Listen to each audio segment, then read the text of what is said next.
Okay. I say leave it or got it? Okay, got it. Okay, Hare Krishna, Dandavat Pranam. My name is Anuradha Dasi. Welcome to our very first, the Grhastha Perspective. We have so many esteemed speakers with us today. Really, the purpose of this is to be able to understand what it means to have a successful Krishna-conscious marriage. And especially one rooted in the teachings and followership of Sri Guru and Sri Gauranga. So I really have the best of the best with us today in terms of married life. So I want to first introduce Sriman Mahabuddhi Prabhu and Sriman Rasavihari Didi. So they've been married for 42 years. They actually been married the longest of everyone. Next, we have Sriman Mukunda Prabhuji and Srimati Mohini Didi. They've been married for 24, going on to 25 years. And next, we have Sriman Vishnu Prabhu and Srimati Aarti Didi. They've also been married for 25 years. And then finally, we have hailing all the way from Vrindavan Dham, Sriman Kishori Mohan Prabhu and Srimati Sudevi Didi. They have been married for 27 years. So collectively, you all have been married for around 118 to 119 years. So I spent the time doing the math. It's very amazing. Sort of, unheard of nowadays to be married this long. But still very amazing nonetheless. So I'm very grateful to have all of you with us. Thank you so much. So without further ado, I just want to get started. Even pre-Grihastha ashram, just in terms of kind of a courting phase, I wanted to ask, do you recommend Vedic compatibility charts? Do you recommend Vedic astrology charts that this should be done beforehand, or do you feel that this should kind of be taken with a grain of salt?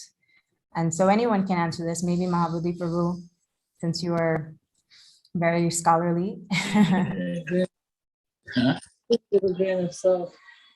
Yeah, we did have our astrological Jyotish charts being done. I think it said not to get married because we were like opposite. And so no, he said it won't, they're very compatible, but they don't get along together. They'll be married for a long time, but they don't see eye to eye. But that was true. Yeah, we don't see eye to eye at all. We are opposites. I think that's maybe why we've been married so long, because we can have different opinions, and it's like a Kshatriya marriage, where we're always battling back and forth, but come to a common platform and go forward. But we took the Jyotish, so you can use it as a guide, but you have to take it with a grain of salt. Look at Sita's wedding; she had everybody there. Look at Sita's wedding; she had everything auspicious, right? Everything was done according to Vedic. But look at her karma. It's basically karma. Yeah, thank you. And you have to fight a lot so you'll stay together, because they need somebody to fight. Right, absolutely. So this next question, and if anyone else wants to chime in on that answer, maybe Vishnu Prabhu, Mukunda Prabhu, Kishori Mohan Prabhu, whoever, if you feel that we should do Vedic astrology charts, or possibly just take them with a grain of salt, that, it's a good guide, but it doesn't necessarily have to be 100% there. Any thoughts on those? Yes. So, we went through the same thing. We had an astrologer look at our charts. So astrology is a great science. It's a great Vedic science, and it can certainly give very important guidance, as well as preview into how the life is going to unfold for the couple, and also basically alert each other about, their weaknesses and strengths. I think in any astrology, as it's important is the person who's reading your chart. And over the years, as I have experienced discussing with various astrologers, if the astrologer is not a professional, he's really practicing as a Vedic science, then their readings do have meaning. Otherwise, what we see nowadays is more of a commercial thing. They will kind of read it and then tell you a few, as they call, upai, and basically a way for them to make money. I don't have much faith in their readings, but anyone who's a good astrologer, strictly following it as per the Vedic rules and regulations, yes, they do provide a lot of meaningful insight. But end of the day, if Sri Guru is blessing the marriage and you follow his instructions, that's what matters. And in our case, actually, Srila Gurudev had basically, blessed it. So whatever the astrologer said, he said everything would be fine. But for us, the most important thing was Gurudev's blessings. Thank you. I think it's probably been mostly the same for maybe all of you, probably with the exception of maybe Mahabuddhi Prabhu and Srimati Rasavihari Didi, that all of your marriages were essentially like guided by Srila Gurudev. Is that correct? Like Srila Gurudev was the one who, gave the okay that both of you should be together. Well, he married us. Wow. But when I was younger, my father was quite into getting astrological readings, and I received a reading when I was about 19 years old that really disturbed me heavily. And basically it was a prediction that I would be fully into drugs and completely away from bhakti. And it was weighing so heavy on me, this fear and hesitation that was coming because of the astrological reading, that when I got with Sudevi, I decided I didn't want to hear anything that would jinx our relationship, because the moment, we didn't have your traditional prearranged Indian wedding. It was, we held hands and she said, "Do you know what this means?" And I said, "Yes." And that was it. We knew we were going to be married and there was no turning back. And so we chose to never get our astrology read from that time, because we didn't want any negative influence or negative idea to come into our relationship that, oh, you're going to have problems, you might have this difficulty, and then we would be expecting it and it could actually make us think, oh, maybe this is not meant to be. So we decided to opt out from getting any astrology done for our marriage. Wow. Yeah, that's a really interesting take on this in relation to not having a negative influence on your marriage with having a Vedic reading. That's really nice. Thank you, Prabhuji. Yes.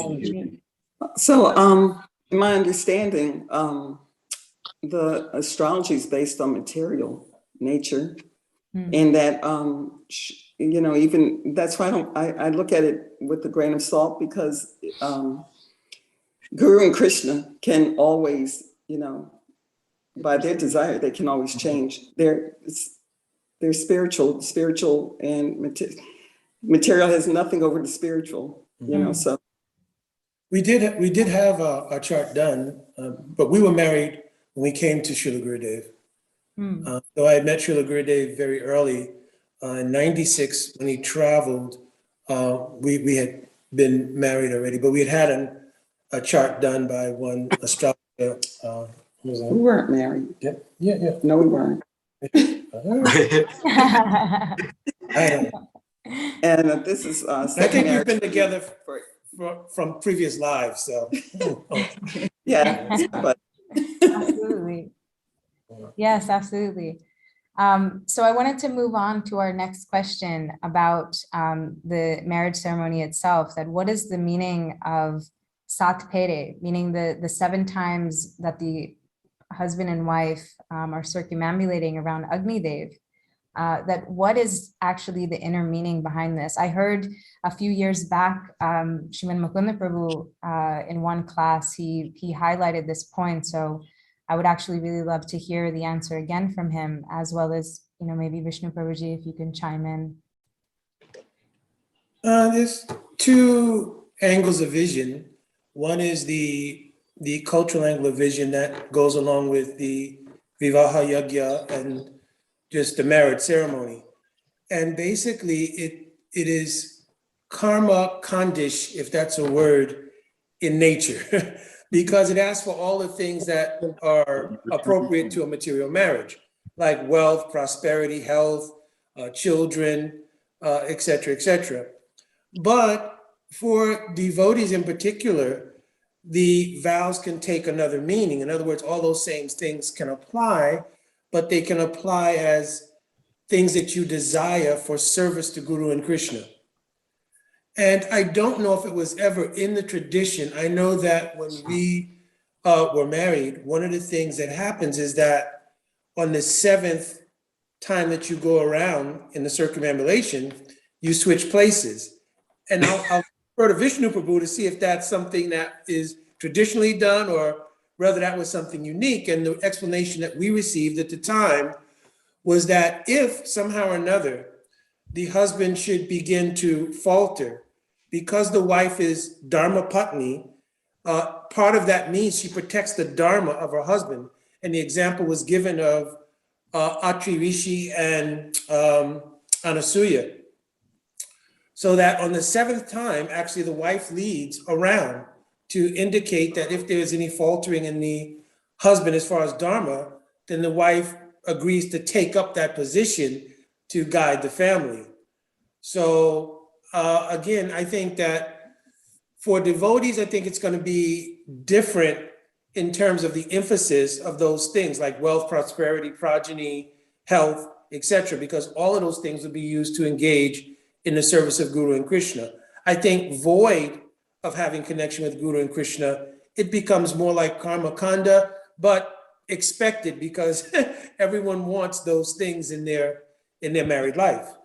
So that's what I've understood so far. And I think when I gave a class a long time ago, it was based on that analysis between the devotional ideal and the secular ideal. So Vishnu Prabhuji, if there's anything you want to add. Sure. So that's a beautiful explanation by Mukunda Prabhu.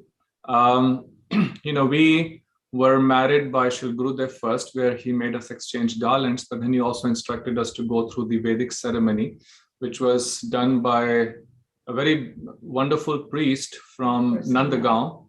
And he explained us through every step, every time we took around what it meant. And, while several of those points kind of externally relate to material things, but if you read the actual Sanskrit verses, in each one of them, it's actually a prayer to the Lord, that by your blessings, the husband is saying that I will maintain my wife and children. He's giving a vow to the wife, and the wife is saying that I will be loyal to you and I will support you in each one of your endeavors.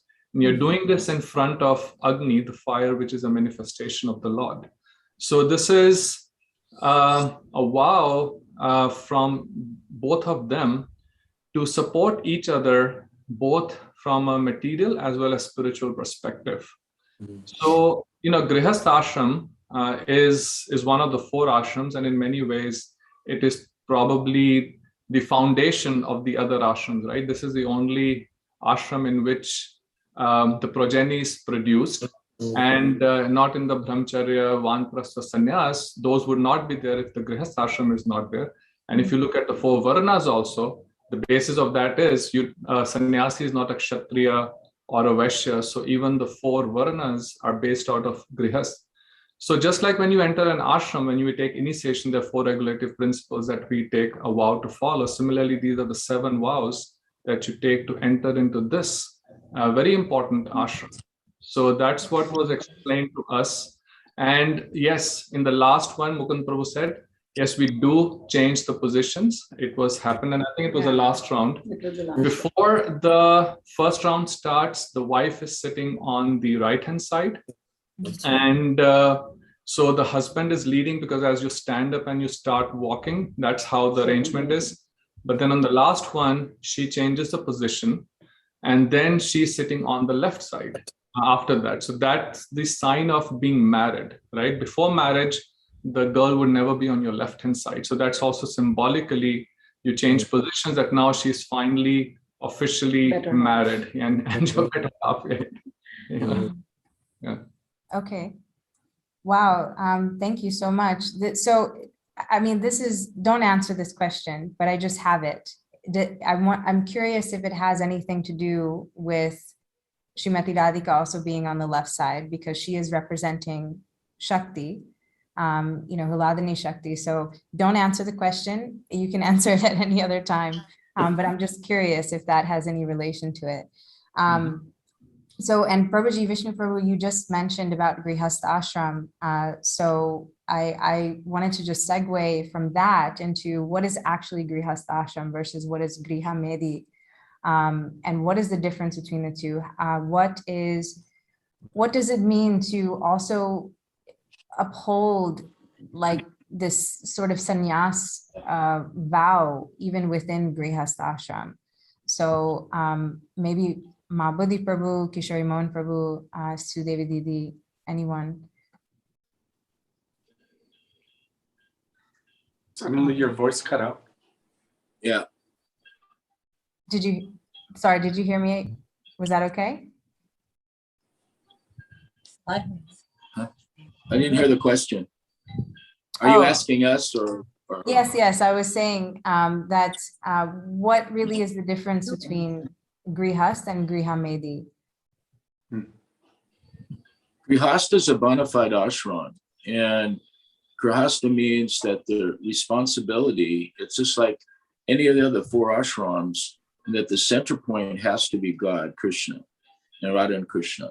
So in the Grhastha ashram, it's not meant that we simply use it as a platform for sense enjoyment or use it as a platform just to only take care of children and family responsibilities. And then we have no relationship with God, with Krishna, because we're saying we're too busy. So the Grhastha ashram is meant as the majority of people more than likely will be in the Grhastha ashram, being married. As Vishnu Prabhu said, progeny will be there, but it's a platform for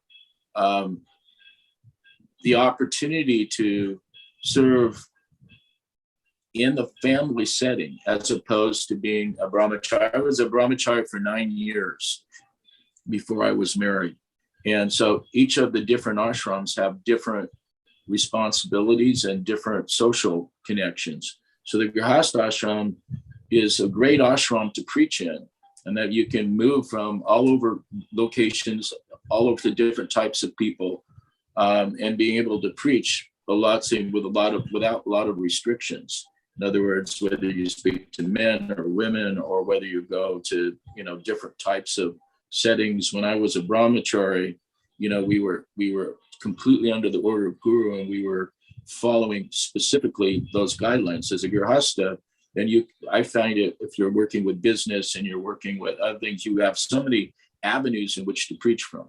So if you're taking the Grhastha ashram as a bona fide ashram to serve the spiritual master and Radha and Krishna in, then that's Grhastha. GrhashaMehdi means if you're simply using it as a platform for self-enjoyment, for becoming lost in material activities, for Gramya Kata, for not serving the spiritual master's order, Radha Krishna's order. In this way, it's sort of,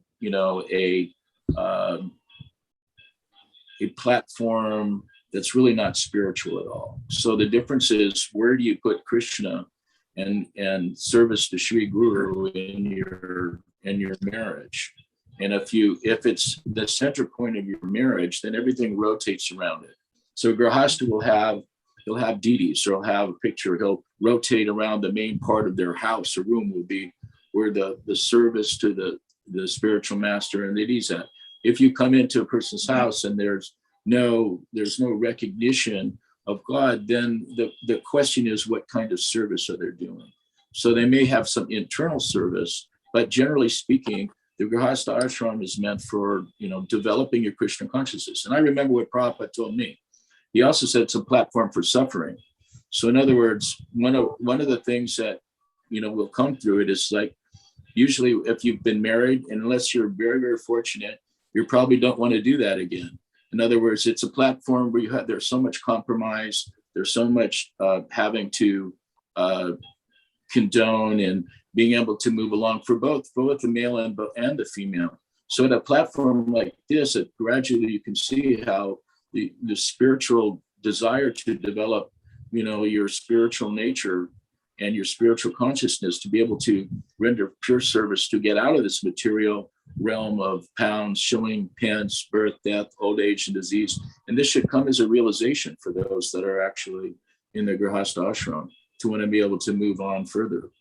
If we stay in it forever and ever and not move on to dedicate our full activity, then we simply can even move from a Grhastha to a GrhasthAmehdi, to where we're just, at some point in our life, and I'm getting there as I'm old, we have to come to the platform. When will we fully serve, out of Krishna and spirit and our spiritual master? So there's others can tell you the philosophical aspects, but I'm, that's where I'm coming from. And from the previous question about walking around seven lifetimes. Huh? I had gonna go for 7 lifetimes. Yeah. So, I don't want to go 7 lifetimes around it, having to do that, having to become married and going through this whole thing again. So part of the aspect for me is we were married with 7,000 people in a temple, and I had no idea of all the different stuff I was doing. I just wanted to get through it quickly. And I remember I spent 3 hours passing out prasadam to the thousands of people that were at our wedding. So I couldn't tell you what the 7 things were, circling around. Maybe my wife did. I don't know. Go ahead. No, I don't know. Vishnu Prabhu gave a good explanation. For me, it's 7 times. What I read was you go 7 times and you're promising. There's a whole story you read in one of the scriptures about Agni and why and the seven lifetimes. I don't want to get into it. So what about the Grhastha Perspective? Your comments on that? You gave a good comment. I'm not a speaker. No, that's okay, Didi. Thank you for adding that. Huh? Can you hear me? Volume up. Breaking up. You're breaking up. Volume needs to go up. Is that any better? Yeah, it's Much better. Okay. So just let me know, if there's ever something like that. So I know that I mentioned Prabhuji, Kishori, Mohan, Prabhu, and Sudevi Didi, but perhaps you guys can take this next question. Right now in our Sangha, there's a lot of women, especially, disciples of Srila Gurudev, who are living independent of a husband. So, Srila Gurudev mentions he wants his daughters to be very strong. He wants his, daughters to be educated so that essentially they don't necessarily have to rely on a man or a husband. But Srila Prabhupada mentions how in all phases of a woman's life that she is to be protected. She's protected by her father in youth. She's protected by her husband as a young adult and adult life. And then in her elderly age, she's protected by her elderly sons. So my question is how to reconcile these sort of apparently contradictory statements. That is it absolutely necessary for a woman to be married, to be under the protection of a man, of a husband?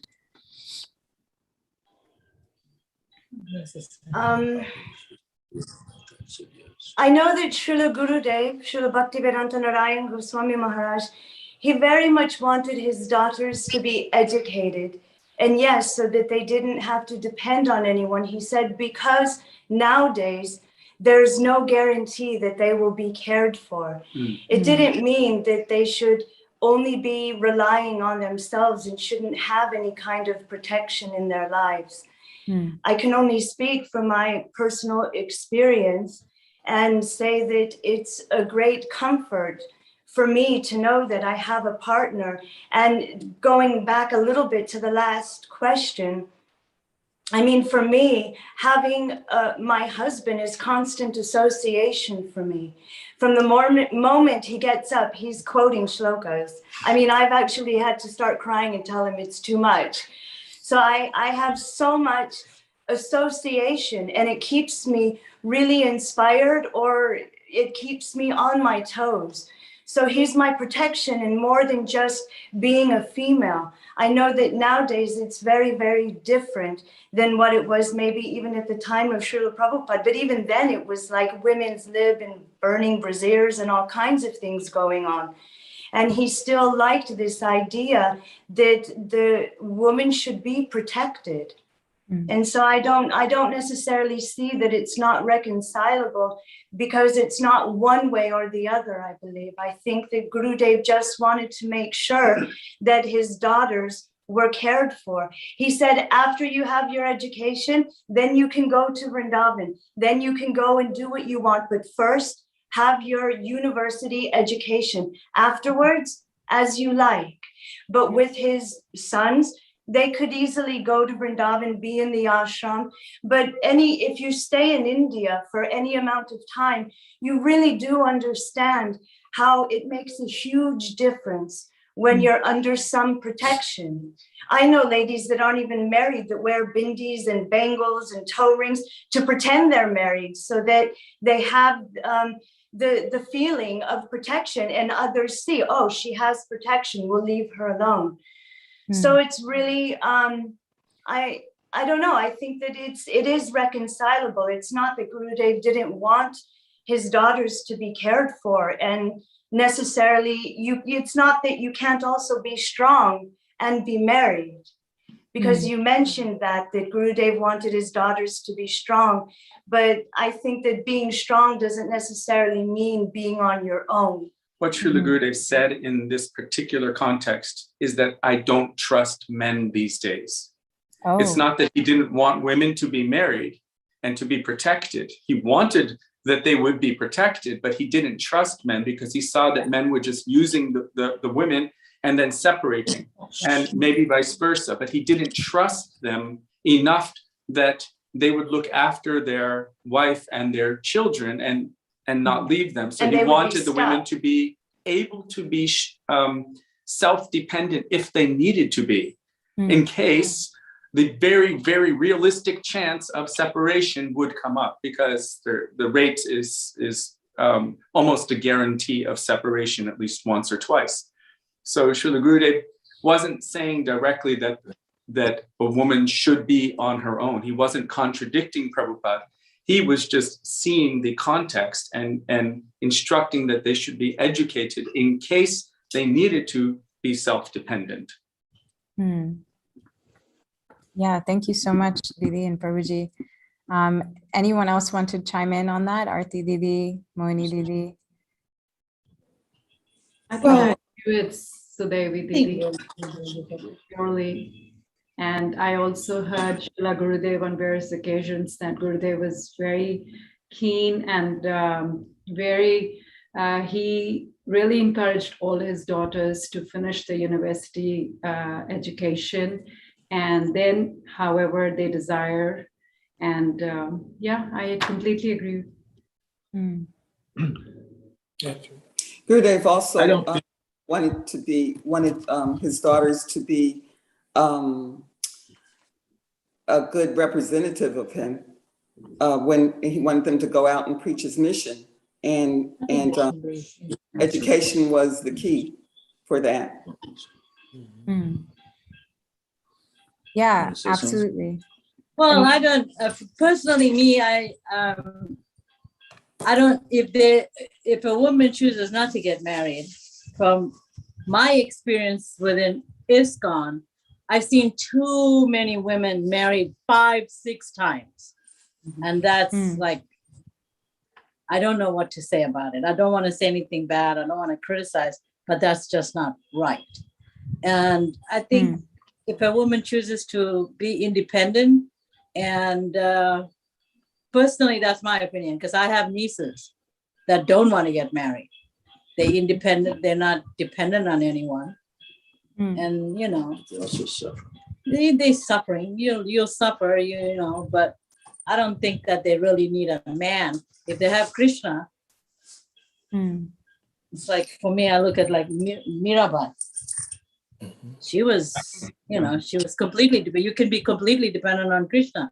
That depends, like, you know, if you're a devotee and if you're advancing. But they have a choice. I think it's each one individually. Right, right. So personally, from my side, Prabhupada was very clear. And, you know, he was very clear about that point. I think Srila Gurudev, you know, as Kishori Mohan said, was concerned about some of the men being not very spiritually advanced and not taking care of some of the women. But at the same time, you know, saying, I have no objection of women preaching and, you know, from a spiritual equality platform, that's fine. But materially, having worked under very many different female managers as well, I mean, there's different psychological makeups between male and female. And, you know, Prabhupada had said in some of his discussions that, you know, the man naturally wants to take that, you know, superior position, whether that's natural or not, some happen. But I think this whole idea of the, you know, as we move along, women's lib and all these things, this is like social stuff going on. We don't change the Vedic conception because it becomes socially unpopular. So my point is more sticking toward Prabhupada, that a woman should be under control. If she's independent by choice or independent by circumstance, then by all means, she should be given help. If she has no additional children, or if she's under some temple structure, they should be also helping. But by their education and independence, if they can survive, that's fine. And spiritually, like we have seen some very wonderful women preachers that are, you know, are traveling, and that's wonderful. But at the same time, from a social perspective, it would be chaos. From my perspective, if you just tried to have all women independent and pretend that they're men, or all men, on the other hand, become effeminate, think they're women, you know, which we've seen on both sides of the fence currently in our petition. So, you know, I'll take the Prabhupada's situation. And I also think, as Kishori mentioned, I don't think there was a dichotomy between what Srila Prabhupada and Srila Gurudev said, but I think Srila Gurudev also wanted to make sure that, you know, women weren't just thrown out into the street and with no protection or nothing. So therefore, getting their education, becoming, you know, spiritually somewhat independent, but he never said, and be independent from men. And I think that was in your comment on Arata, that was not said by Srila Gurudev. So I think the idea is that from a societal concept, you know, I'll stick with what Prabhupada said. From a spiritual concept, however advanced the woman is, she can be more advanced than the man, and that's not a problem. And they can be lead preachers. That's not a problem. But the difference is from a social platform, I don't think it's advantageous to have the woman take a man's position unless there's no man qualified. Tell you the truth. I just wanted to add just a thing, and I know we want to move on. Oh, I'm sorry, Vishnu Prabhu, do you want to go first? No, go ahead, Prabhuji. I was just going to say that we have some social responsibility as a social body related to Srila Gurudev to be protective of the women in our society as well, whether it's needed or not. My wife is obviously highly educated. She could be completely independent. But I think just as a social responsibility to Srila Gurudev's service, that we should all consider, all the men should consider, we have some element of protective energy around the women of our society. And I think that if you look back historically, in any culture, there was a sense of protecting women, even if they did not have a direct link to a husband in their stage where they would be married. So we should see that way contemporarily, that in our society, we should consider that we should have some protective energy around the women in our society to make sure there is no exploitation or abuse in these kind of things.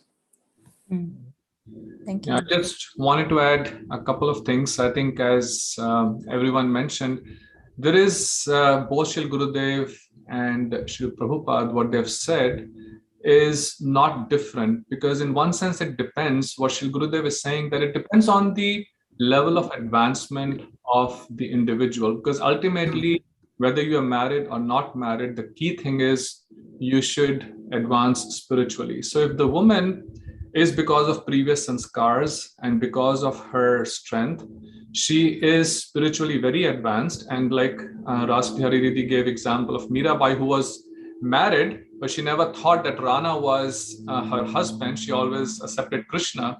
So if that level is there, then yes, not getting married and just staying as a Sattvi, completely renounced, is perfectly fine. But otherwise, and I think this is not just for women, but or even for men, they have to see internally and honestly assess that we are at that level, because otherwise staying in a grihast is actually very beneficial. The previous question you had asked about the sannyas dharma, Upadeshamrita, the first verse is Vacho Vegam, Manasaha Krodh Vegam, Jiva Udarupas Vegam.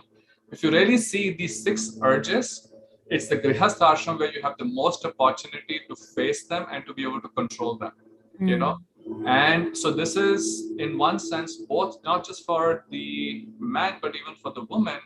It's a preparation to step into the next phase of life, and that's why we have the provision of Vanprastha, and even the women, become more renounced. So I think in that sense, we can reconcile that it is based on an individual's level of spiritual advancement, and ultimate goal is that only. And I'd like to say something. Sometimes, in talking about protection of women, you have to differentiate between protection and control. Okay, and there's some who are just not qualified to protect, and then there's this control thing that comes in, and I've seen where women have to protect themselves from the protector. Okay, so so what do you do? And this is where my Srila Gurudev has given us very, very practical knowledge, on how to conduct ourselves, how to, because he wants us to be able to preach his mission. We can't be in any situation where we're being hindered, So if we can move forward together, as helpmates, and my husband, he's like, as far as protection, well, he's a retired police officer. He's like the ultimate protection for me. I defer to him as far as protection, period. But the control factor is, he's not a controlling person. I recognize his strengths, and he recognizes mine. So it's a mutual thing. We help each other so we can move forward in trying to accomplish what Srila Gurudev has asked us to do. So. Yeah, thank you so much, all of you, for, yes, Prabhuji. I'd just like to add a little bit from where Mahabuddhi Prabhu came through. What Krishna spoke in Bhagavad Gita is true for all time. And the whole premise of how the Mahabharata war came about is because of unprotected women and men taking advantage of the unprotected status. And we've seen that in every single situation where there would be a conquesting war in any country, it would happen like that. And so the protection is also necessary. And when someone is talking about Mira and personalities like that, this is extremely rare for someone to really be on that level. And even we've seen so many of our the daughters of our Gurudev who might be without a man, still they have protection. Their family is there. There's somebody protecting. You don't go outside at night here. It's just not what a lady would do. maybe in the West, but even then it's not considered safe. So Krishna has already made this situation. He's already given the instruction and told what happens as a result. And you would see it almost naturally. So many who would go to school and get an education doesn't mean that they're not going to contribute to Varna Shankara or unwanted population. When there's a proper structure, a Vedic dharmic structure of marriage, then the children that come about will be wanted and would be raised to be Krishna conscious, versus multiple relationships that come about and maybe children are produced and it's a very different kind of situation. So the whole beginning of Bhagavad Gita is all about this particular subject matter, and it is a principle that applies for all time. Wow. There's so much to digest there with all of your answers. It's incredible. So I actually wanted to spend a little bit of time with the Didis, the wives, because like I said before, oftentimes we don't hear, other than maybe Sudevi Didi, we don't really hear so much from the women behind these very well-known Prabhujis. How they say, behind every great man, there's a great woman, or perhaps even a greater woman. And if they don't say that, maybe they should. But I wanted to ask first, what or who is an ideal wife? How does she act? All right, so Kishori Mohan Prabhu has indicated Sudevi Didi, so I will. No, you asked who is an ideal wife, and I pointed at her. Yes. But I'm also looking maybe to Didi or to Aarti Didi, Rasavihari Didi, Mohini Didi. Any of you can answer. What's an ideal wife? Yeah. And also you can, I guess to add on to that, like, what is the role of a wife in addition to that? Okay, so I think, well, the wife would be to well, you have, okay, husband and wife, you have a family, even if it's the two of you, okay? But if you have children, then role of a wife is to me to support her husband, as the role of the husband is to support the wife, Here in the West now, okay, in this day and age, we don't really have traditional roles anymore, because I know when we're both retired, but we had 2 income families, and so I wasn't stay-at-home mother, and as a matter of fact, when I did retire, I had this whole plan that I wanted to. I'm a retired dentist, and I had this whole plan that when we moved to Alachua, that I was just going to. I've always liked to cook and everything, so I wanted to open up this Grhastasham business and everything. I mean, I just had it from A to Z, and I presented my plan to Srila Gurudev, and he said no. He says, no, I want you should work your profession and help your husband, free him up so that he can travel and preach. So it went to like, just a screeching halt, And then Madhav Maharaj tried to explain to him that, I had to get my license, my Florida license. And, I hadn't done that in 30 years and whatever. But I ended up being able to get a job in a prison that accepted my Maryland license. And it was just easy. It's almost like Srila Gurudev just put everything into place. So I was able to do that. He was able to retire as a police officer and actually travel and preach, So this is like just obeying Srila Gurudev's instructions. I don't know. Here in the West, we just don't have traditional roles. You have men helping their wives raise children. You have, women going out to work. I think the role of a wife is to love her husband and support him and to make him happy, make him smile. And that's what I try to do. It's working. That's sweet. There's always a smile on Mukunda Prabhu's face. Any other Didis? Rasavihari Didi, Aarti Didi, Sudevi Didi? Thank you, Mohini Didi. Didi, I can talk for myself as when I was getting married, and during the course of time, my first 5 years, there were a few occasions, when I approached Gurudev with a few questions, a few concerns. But Gurudev always instructed me to support my husband no matter what. He said my duty was to support him in preaching, in whatever he does, and to create a very loving environment at home, nurture the kids very nicely, make good prasadam, and be very supportive to his ideas, and always be very encouraging.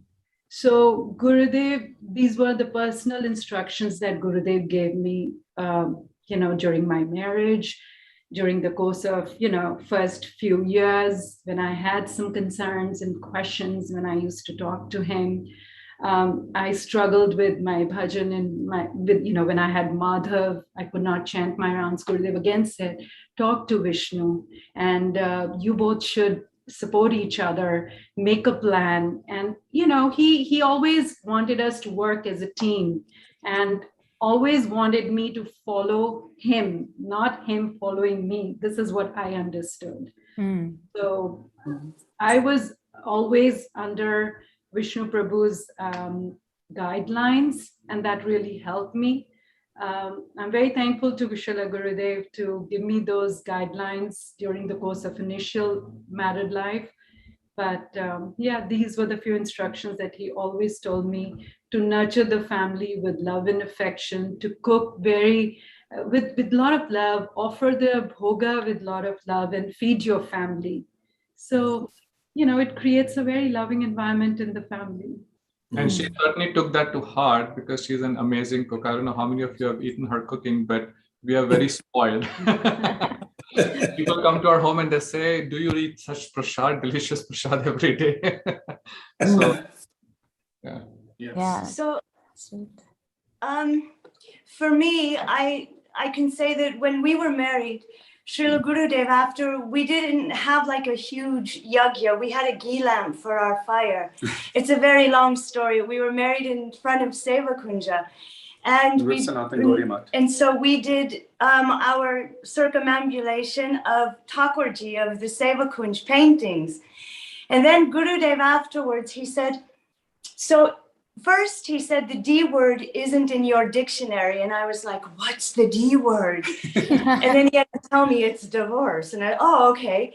So then he said, but if you want to get divorced, first you have to go to everyone who has witnessed your wedding here and gain their permission. Then you have to go to all of the senior Vaishnavas and get their permission. Then you have to come in front of Thakurji, in front of Seva Kunja, and get Radha and Krishna's permission. And at very last, you come to me, and the answer is no. And then very soon after, he said, just like Sita and Ram, even if one were to leave, there will never be another. This is it in your life. And he said to me privately, even in your dreams, there should be no one else. And I was like, oh, Gurudev, even my dreams? but then what it made me do is that I realized, like Gurudev, we once had a huge fight. We didn't tell anyone, but that morning we went to see Gurudev pretending we were all happy and married, happy couple. And Gurudev just looked at me and said, you should not yell at him, or he will cry. And I was like, oh.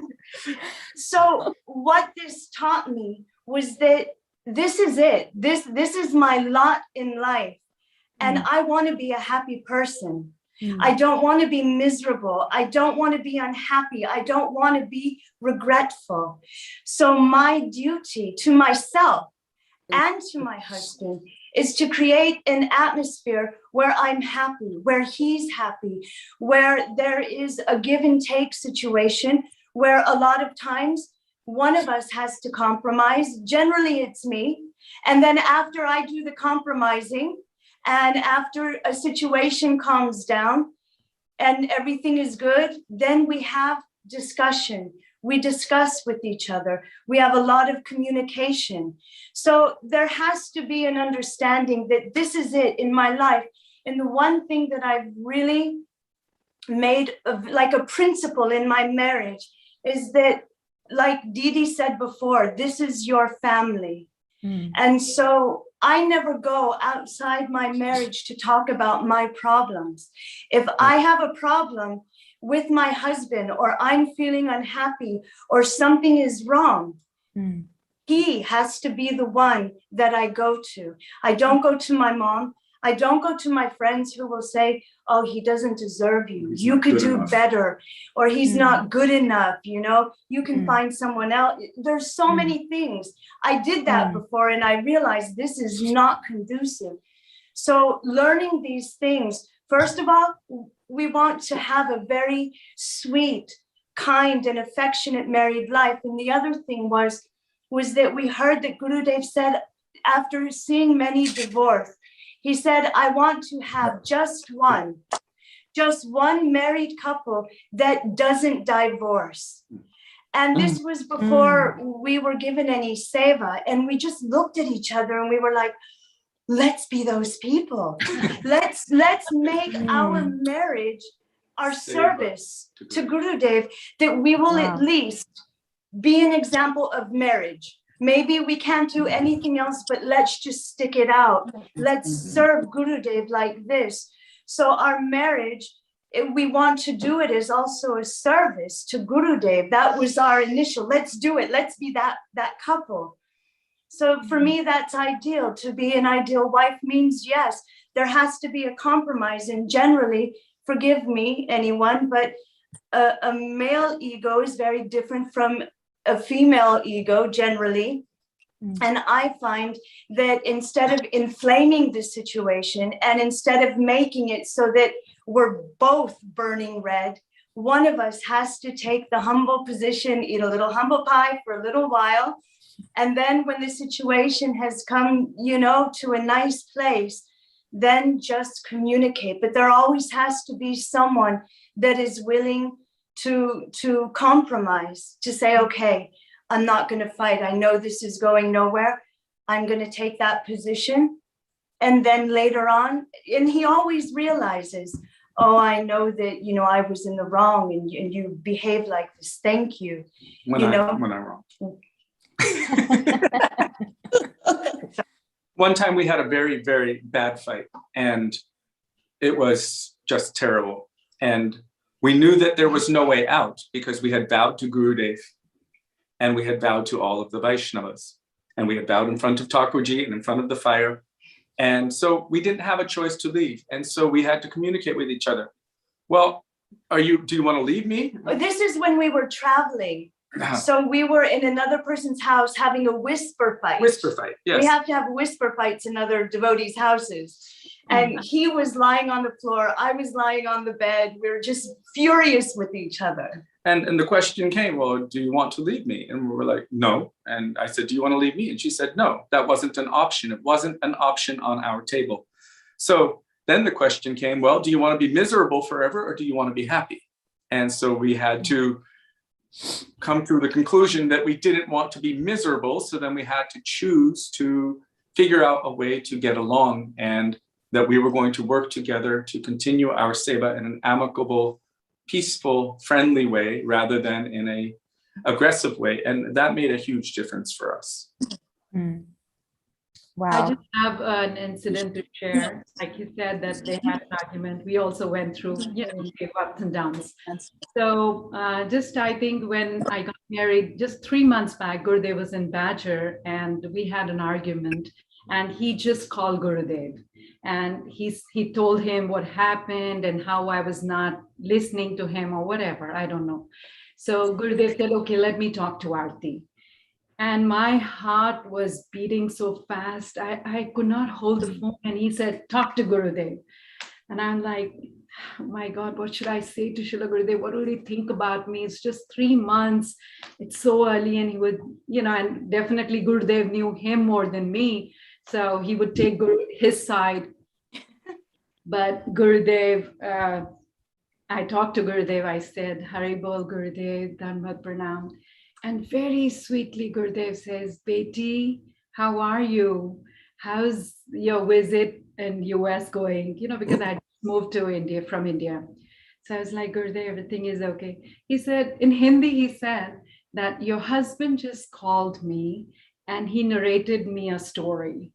Now, I don't know who is right and who is wrong, but I know you are my daughter and you will always listen to me. And Didji, he said it in Hindi.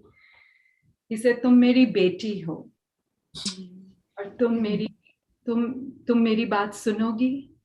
And I said, "Ji Gurudev." He said, "Tum Sita ban jao." Jis tarah, the way Sita Mata never questioned Ram. Do not question him. If you're my daughter.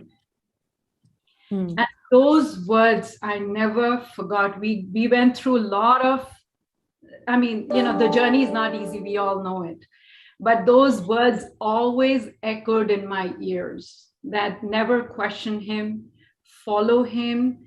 And the way Gurudev said, you're my daughter, tum meri beti ho, tum meri baat sunogi, tum Sita jaisi ban jao. जिस प्रकार सीता माता ने कभी भगवान राम से कुछ नहीं बोला, कुछ नहीं पूछा, उनका कहना माना, तुम भी विष्णु का कहना माना. Entry door. So I said, ठीक है Gurudev. He didn't take my side or his side. He could have said Vishnu is right, follow him, but he didn't say that. But whatsoever the case was, he wanted me to follow Vishnu Prabhu. So that was amazing. Sorry, and just to add to that, just one thing, and I think she's taken that to her heart. And as Sudevi Didi was saying, one of the important roles of a wife, I think, in a marriage is just because of the nature. And the more women are women-like, they have this big role of being the one who takes the brunt, right? They are in general more calm and more peaceful, more compassionate, right? And Gurudev always said the heart of a woman is so much more loving and full of compassion. Men are crazy. So it's the woman in the family that brings the composure and calmness and serenity in the family. And I can say that's true for us because, we as men sometimes don't think, and we say things, but she always listens with composure and that helps, calm down everything. So that's, I think, a great role of a wife in a family is to keep that serenity and composure. We had a similar situation. I remember once when we first were married, my wife had a big compromise because she moved to my home. She owned her own home, but and her practice was near her home, but she sacrificed to move all the way down, maybe an hour away, to move to my home. And I remember the first time we had a major disagreement, I used to sleep in the room downstairs just because our schedules were so different in terms of when I had to go to work and when she had to go. And I remember after the argument, after some time, because I'm just not confrontational. So I remember mentioning to her, well, would you like to go back to Baltimore?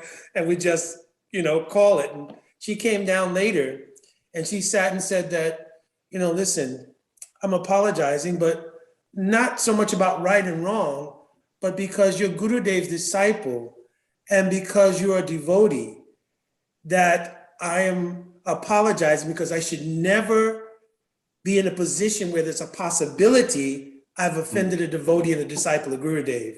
And my heart just like completely melted because I've said, I should be thinking like that also. So she says, listen, we can get through anything, but one thing you should never ever mention to me again is that you should go or we should break up.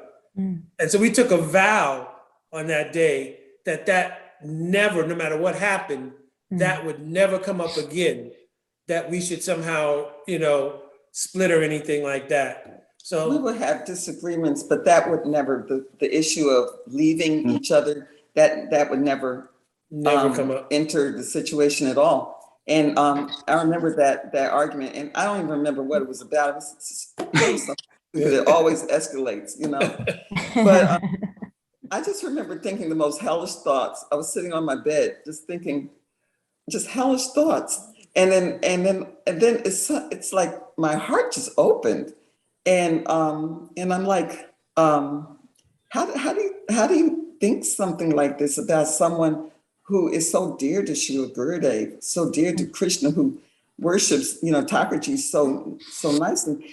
And I said, I'm going to go downstairs. I'm going to apologize, and even if he doesn't accept it, I'm just going to do that. We cried on each other's shoulders. It was such a bushy scene. But when we got married, the devotee who married us told me, because I know men and women are different, she told me, make your husband's ego your best friend. Oh, Interesting. nice. I rub his little head and I can get whatever. He agrees. He's like, oh, he's a pudding heart, A very big thing too is that at the first Houston festival, actually, I can't even remember, it was so far back, that very first Houston festival, Gurudev asked us to take Vanapras because we weren't having children anymore. And so, we agreed because we both, even from ISKCON days, we were pretty strict as devotees. And when Gurudev said you should just kind of make it official, if you're not having children anymore, take Vanapras, and Mukunda, you should try to preach more, so forth. And I asked Gurudev then about sannyas. He said, no need to think about it. Don't worry about it. If you'll follow what I'm saying, this is good sannyas for you. You have a good wife, she'll support you, you can travel and preach and so forth. And I always thought, if I did not have a wife of the quality I have, how difficult that may have been. So one of the most important things is somebody who will support giving you the strength to keep the purity, to follow these things. That's an amazing thing. I mean, of course, I think we have the panel of some of the best cooks in the world, because I know I've personally taken prasadam in Mahabuddhi's house. And I also, in Houston, I also had prasadam. So, and my wife also is an amazing cook. I'm going to come to Vrindavan just to get Sudevi and Kishori Mohan. It's good. But, and obviously, I've had no dearth of suffering from prasadam lacking or anything. So I think we have the panel of some of the best cooks in the world. So my wife also is an amazing cook, but that strength to support keeping that vow that Gurudev asked, that one is one of the most amazing things to me. Because all of us, growing and we're living in an environment that's so full of things, bad things like that, to help keep the strength of that vow for the purity of preaching, I'm always indebted to her that she has that kind of fortitude. So the first instruction Gurudev gave me about Sudevi, she wasn't present. Gurudev came to Seattle and he had already initiated her. And he told me, you should be strong like your wife. Another time he told me, you should follow your wife. And then we were in the Fiji airport and she's crying at his feet like, don't leave me here. And he said, oh, I will take you to Goloka Vrindavan with me, but you must hold my finger and never let go. And he looked at her very heavily and said, never let go. Hare Krishna. And then I said, what about me, Gurudev? And he said, oh, you have to hold her little finger. Wow. So Gurudev saw a certain kind of conviction and a certain kind of dedication in her that he wanted me to follow. And so I see I see her as Gurudev's daughter, and the conviction that she has in him and his teachings and the path of bhakti as my protection. And she's very strong with that. And if she wasn't present there, I don't know where my mind would go. She protects me from myself. Exactly, yes.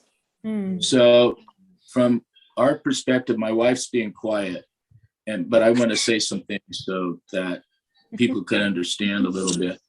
There's a big. Really made me cry. Yeah, after hearing Aarti, she was crying. So beautiful, yes, so beautiful. So the difference is this: I put my wife, my situation is when we were married, 42 years. But the main basic is this: I've been in a constant revolution and a battle, and my wife has been there. In other words, we got married. I got thrown in prison in Bombay. We had, we went through a murder trial. We had to go over to Calcutta. The whole place was blowing up over there. We got back to New York. In New York, we opposed the whole thing about selling the temples and Adi Keshava and all those things right there, only to get to New Vrindavan and then go through Kirtanananda's issue. And then when we went to Florida, we stood up and spoke against the nonsense that was going there. We had to be leaved out of the temple. My wife has been in a constant battle.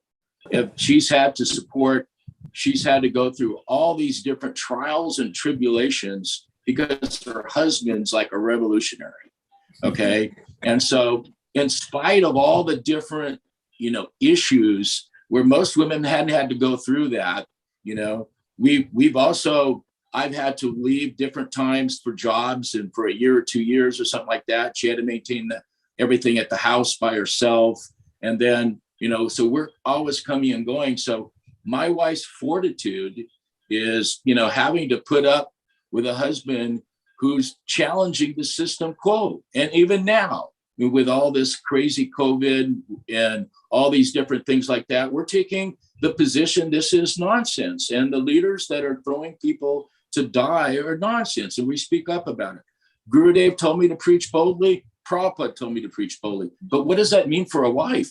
It means like going through so much suffering and trials and tribulations, having to move, having to support stuff, having to sometimes take things on your own while your husband's battling some battle that you wonder, why don't you just become like any other devotee and just be quiet, let things go? So, my problem is, I feel Aarti Didi made me cry because it's so fortunate to see that you all had such lovely association with your Gurudev, which I never had. And that's an unfortunate situation. It's a long story.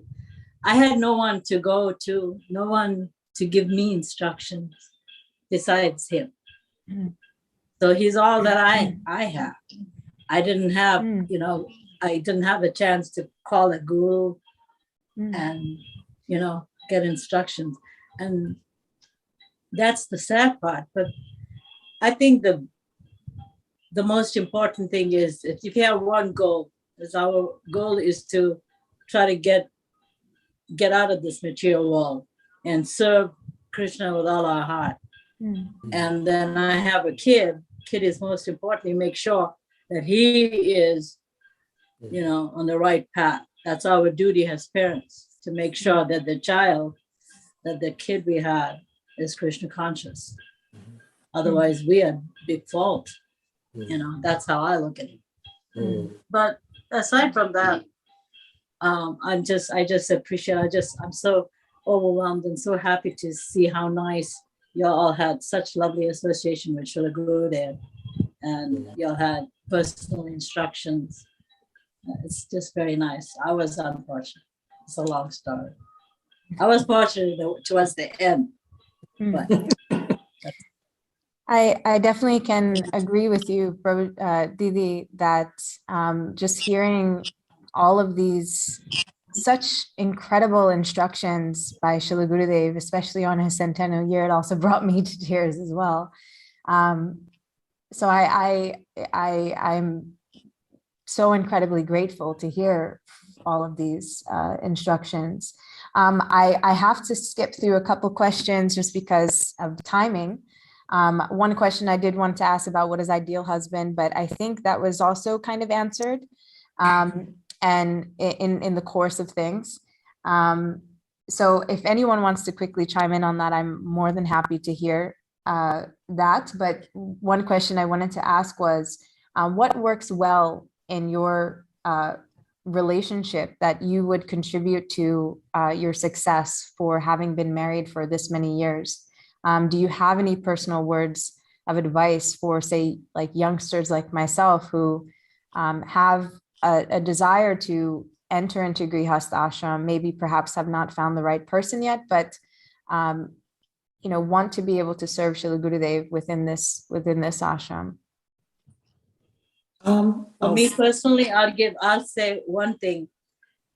If you have to get married, just find somebody who has a strong faith in Guru and service to Radha Krishna. Otherwise, you're not. For me, my husband is my strength because I look at him for everything, not just moral or spiritual. He's my everything. And the devotion he has for Radha Krishna, I'll just cry because he has so much devotion, and that gives me a strength to continue and to push and to have that, Anyway, find somebody who will be more Krishna conscious than yourself. Thank you, Didi. And I think one thing here I wanted to say too, I think in this assembly that Anuradha that you gathered, I think we have a whole lot of really good cooks, because I used to think people were coming to visit some of my classes and to our programs, but I came to realize that they're actually coming from my wife's prashad. So Mukunda can verify. I hate cooking. I hate cooking. Wow. Just one quick story. Mahabuddhi Prabhu, you were still in Chicago, but Didi had a program, and I came with Sudevi Maharaj at that time and someone else, and it was Ekadasi, and we had an Ekadasi feast. After all the lectures and everything, the entire ride back, we talked about the feast, and then the Harikatha we spoke. We thought, we didn't even reminisce on the Harikatha that we were speaking, but we all talked about the nature of the feast. Wow. Yes, thank you so much. So I wanted to then ask, what is one thing that you've learned from your spouse which you're grateful for? And anyone can say. I learned from you. Spirituality for me. Your devotion for me, my husband's devotion to Radha Krishna and Prabhupada. No matter what I've been through and no matter what he's gone through, he's never, ever once, for 42 years, I've never, ever seen my husband ever miss a round. Never. Or get up and do his prayers. Never. And that's just so important. I missed my round, but never my husband, no matter what. I'd see him fall asleep trying to finish his rounds. And that's for me, that devotion to Krishna and to Guru, his vow that he's taken, it keeps me. Thank you, Didi. Mukunda Prabhu and Mohini Didi?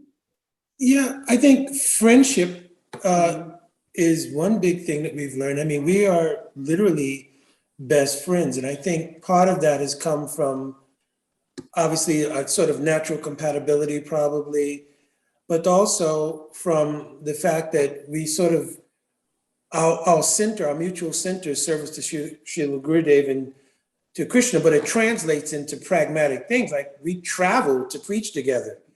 And I usually travel 3 times a year. It'll be twice with my wife and once with just the men. And I mean, whenever we travel together, I mean, we've gone all the way cross country 2 or 3 times for traveling and preaching.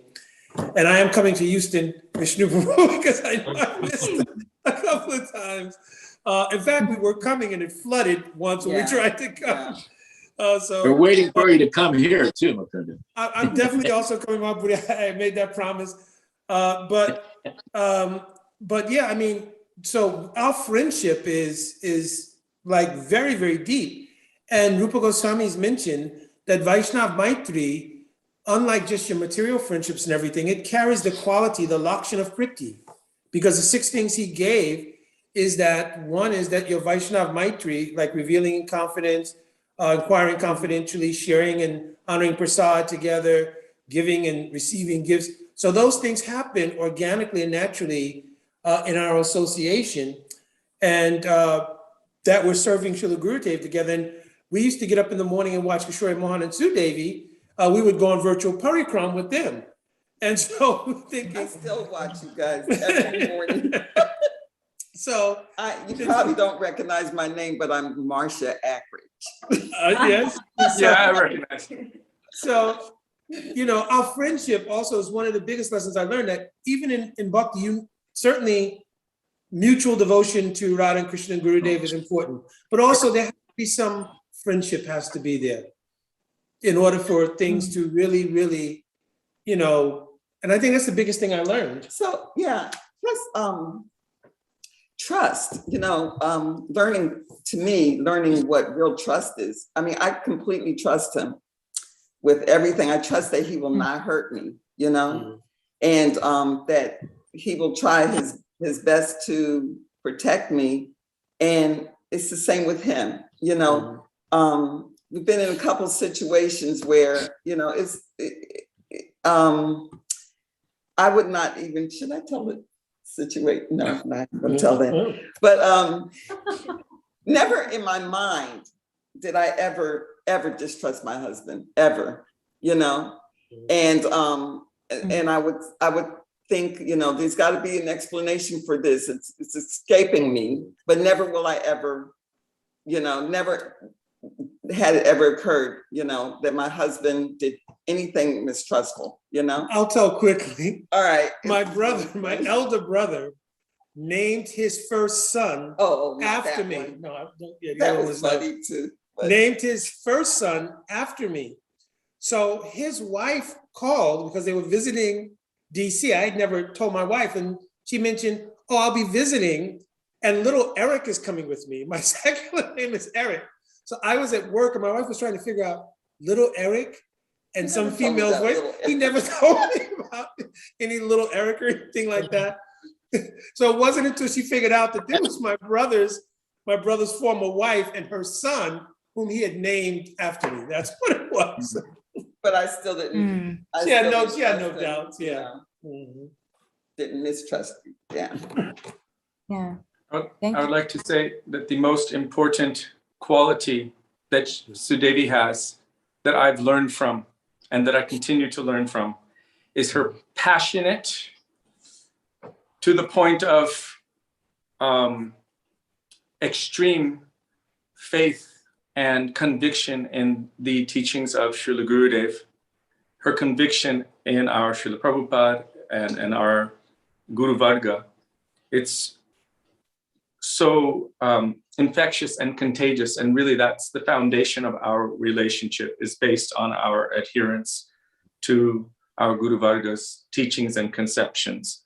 It is the basic foundation of that. But just seeing and witnessing how much conviction she has in Srila Gurudev, what kind of dedication she has, that for me is the best thing that I've been able to see and learn from her. I would say that one of the things that has helped me grow personally, that I've learned from Kishori Mohan Prabhu, is kindness and understanding. He's very, very kind. Even if someone is mean to him, like really mean, he honestly just thinks they're having a bad day, you know, and it's taught me so much at how to be accepting of others, how to be kind to others, how to understand that others might be having difficulty, whatever it might be. Even with me, he has so much kindness and understanding. And, you know, we're kind of opposite. I think it was, who was it? Vishnu Prabhu was saying how a man, you know, they're more like strong and passionate, and a woman has we're opposite. I'm very passionate. I'm kind of wild and I want to throw dishes or something. I'm opposite. And he's very gentle and kind. If we have a fight, he just is like, give me 10 minutes, and he goes to sleep, and I'm ready there with not a hammer, like something to hit him with, you know. I'm just, we're so opposite. But I see that he's always kind and understanding. Even when we have issues, he's always understanding of my side, and he always has so much like a kindness toward me and toward others. And that's the other thing. It's not just to his own person, but it's to everyone. He always feels that no matter what it is, oh, they must be having a hard time. He tries to kind of make up, because not everyone is mean, you know? So I feel that that's been such a growth for me in my life, because I'm the first to say, oh, that person's horrible. And he's like, no, they're just having a hard time. Give them a break. So kindness. Nice. Very sweet. Thank you. And then So, okay, Prabhuji, I wanted to just have Vishnu Prabhu and Aarti Didi share, and then if possible, then I can have you share right after. So the quality No that problem. we grow and admire him in his life is his discipline and his spiritual life. I was always taken back by everything that he does, and still he says, I haven't done enough. I haven't done this. I haven't read books. We're not preaching enough. Always completing his duties and, you know, maintaining family, taking care of children, giving time to children, and again, doing his rounds, never missing anything, and preaching one-on-one, taking classes online or otherwise, temple services.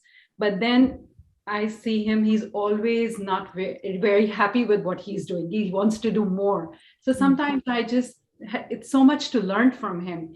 And also, sometimes when I was not able to do my rounds, when I had small children, and I would always complain, I have to finish my rounds, I have to do this, you know, I haven't read. He would always say, don't cook 2 times, just cook 1 time. I can have, you know, whatever it was made in the morning, but make sure you finish your rounds. Always encouraging in my bhajan, not demanding at all. He's not at all demanding at all. So I used to see how much love and affection and understanding he gave around the house to everybody, even to the children.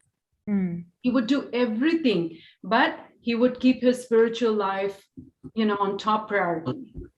So I learned that we can do everything, balancing, and time management came, you know, very much when we saw him. Everything he did with time. He started on time, he finished his day on time, and we just, me and my kids, we just talk about it. So much to learn from Dad, Mom. He does everything, but you know, he's on time everywhere. He has no excuse that he was not able to do anything. So definitely I was very encouraged seeing him being very disciplined in his spiritual life. I think from my perspective, see, there are things in bhakti, there is an external and there is an internal. So while I may be doing things externally in a very disciplined way, I can say that from Aarti, I've learned the actual mood, the internal mood, and the love and affection with which that she has for Srila Gurudev, the love and affection she has for Thakurji, and ready to, you know, jump up for any service, you know, sometimes at the temple here for hours. I have to serve, you know, today, for example, we're celebrating Nandutsav and she's ready to go and cook a big feast. It's just that bhav, which I sometimes wonder that even though I do probably externally, maybe doing things which may seemingly more things, but that internal mood is not there. So that, you know, I see her devotion, that internal mood, which I really, I don't say to her many times, but that's what really inspires me, that I wish I could have that real mood, because just doing external is, you know, whom am I fooling? You know, it's really the internal that matters. And I must say that she has so much more of that And even if I get a little bit of it, I think that would make my bhajan more steady and successful. Thank you so much. Mahabuddhi Prabhu? Can you say something? We're being attacked here by my cat while they're doing it. So just if you start seeing the video go down. I don't have any of the good qualities that, Kishori, Mohan, Mukunda, or Vishnu Prabhu has, and how they've been explained by their wives. I'm still working, in a large institution like Vishnu Prabhu has, but and it takes up so much time away also from devotional service, having to manage 150 persons and millions of dollars. It's there's a lot of expectation. So I keep kicking myself, why am I still doing this? And my wife's qualities, coming and seeing how she dresses Radha Madhava, and sometimes tearing in eyes and over with Radharani, and how much pleasure she gets in when we invite people over our house, and they're these huge feasts. That doesn't help me lose weight, but that devotion, and it also gives I'm always in a constant battle, and either with others in my work environment, in opposing different upasampradaya in our devotional lives, or struggling to follow the orders. I had many orders that both Srila Prabhupada and Srila Gurudev gave to me, and trying to put those in the forefront. So I was never given instructions on marriage. Otherwise, the only thing he told me is that someday I'll have to be like the 6 Goswamis and renounce everything. And the whole room was quiet at that time. This was in Houston. And someone said, "Oh, you should take sannyas." He said he will take whenever he wants. So now the question for me is, my wife has actually encouraged me. I had to learn tolerance and patience, which I'm not patient. I'm not very tolerant. So a lot of these issues just, and my wife will argue with me in such a way that it actually keeps me sharp, in the sense that we have a Kshatriya cut, we have weapons and battle. It's not like I'm listening gun. Anyway, whatever. We're not your normal, Haribo Prabhu's Brahmanas kind of thing. We're in a constant devotional activity, readiness for practically what will happen. Sometimes I feel like I'm circling the airport waiting to get to land, and when all the problems start happening, it'll be another day at work for me. But the difference is my wife's gone through that. She's I put her through a lot of personal issues to be able to. We moved away from her family, to come here to West Virginia, and there's not a lot of people to associate with. We're building for a future. We're building a future, for people to come, and in a temple environment where it doesn't exist right now, because she has to do something with for a second. But in this regard, she's been a constant trooper like that, because it's very difficult, I think, to be Mahabuddhi's wife. I don't think it's one of those things where you can just comfortably say Haribo, and it's always on a field of challenge. And so, I have to lend my heart and my appreciation that, for 42 years, we argue regularly on different topics. And it's not like, either of us sometimes are going to take a compromise. This is where there's a difference of I think, from a Brahminical platform to a Kshatriya platform. My wife's also from a Kshatriya family. So when both are here, it'll battle it out to the point comes with, okay, then this doesn't make any more sense. Let's end it. Or this is a better But we've never ever spoken about divorce. Never. We never fight. I'm going to leave you. or, it's just, we fight, Kshatriya fight, not beating each other, but argumentative. And then it just, next minute we're talking like we've never ever had an argument. So for me, this keeps me sharp, Otherwise, I can't ask questions to Mukunda Prabhu or some of the other, scholars in our movement, because I'm not myself. I'm not very advanced and don't have very much understanding. So, but I've been given a lot of, pressure both from Srila Gurudev and Srila Prabhupada to speak the truth, regardless of what that means to me personally, or what that means if it's easy or not easy. So, to that, I'm also very dedicated that, if those Uppa Sampradaya things flow into our movement, it's not that we're supposed to be quiet and just be gentlemen and let them go. So that also puts strain on the women's side. When we do something like that, the whole family's, is at pressure.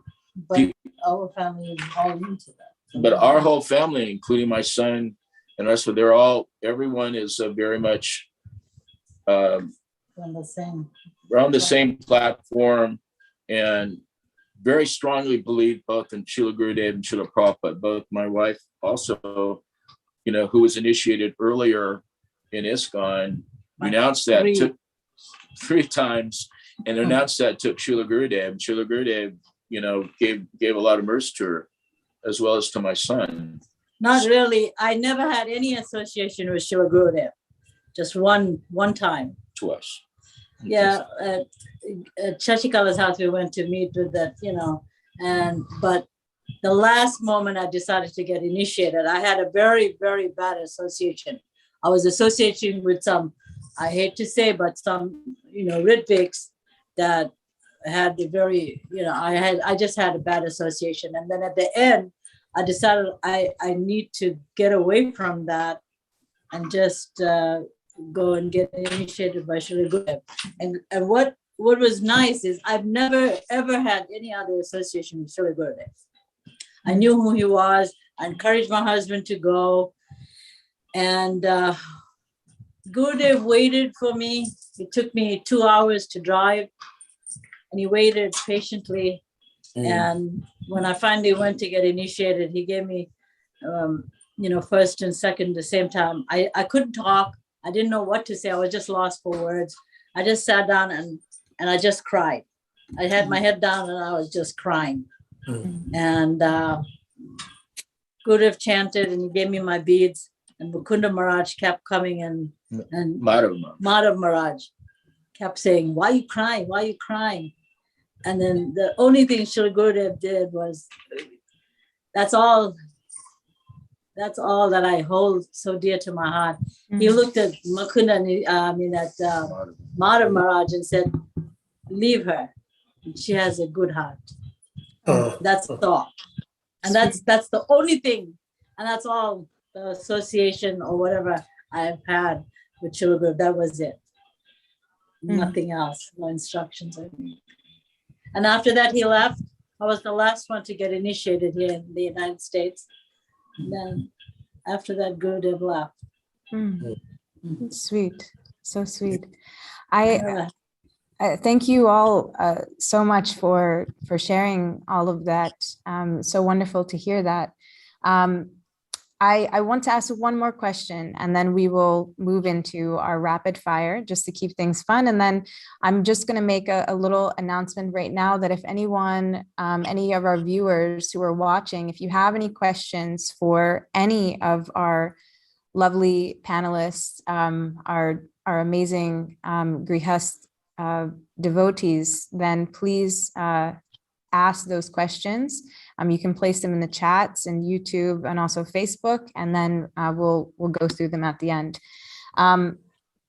So this question is in relation to conflict, because all of you have mentioned, that it's natural to have conflict in any form of relationship, especially within marriage. What about correcting your spouse? So how to correct your spouse? How is this done? I just, I'm very respectful to him. There's sometimes both of us need to be corrected. If we're not corrected, then we don't grow, you know? But I'm never disrespectful to him, never. Yeah, I think a lot has to do with, like I said, that original disagreement we had and the sort of mutual agreement of how to manage conflict from there. So it never escalates to a point where we consider not being together, not serving together. So I think also what she told me at that time about the fact that she felt bad because she looked at me, you're a disciple of Gurudev and a devotee.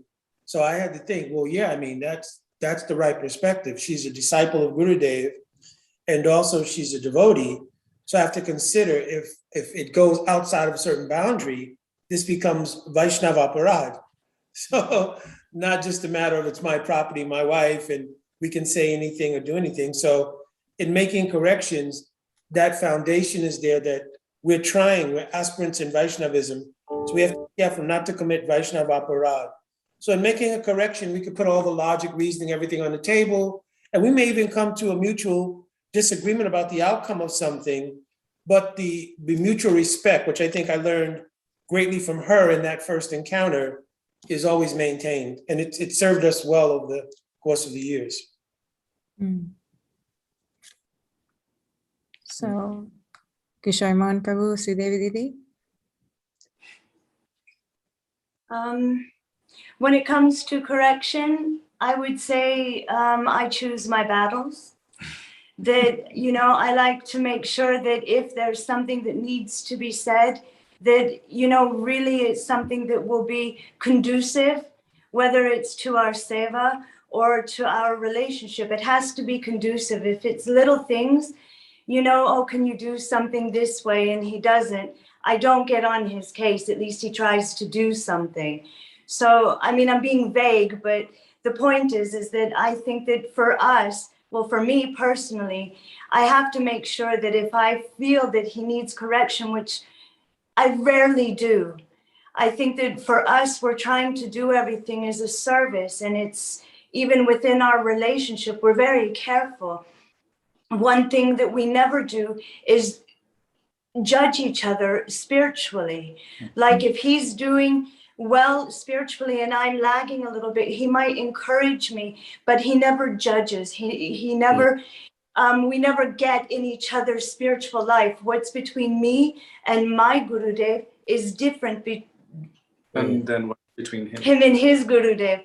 And so we never cross certain boundaries. We might try to help each other, inspire each other, but because we don't cross certain boundaries, we don't point fingers at each other or try to put someone down. We don't try to do that to each other.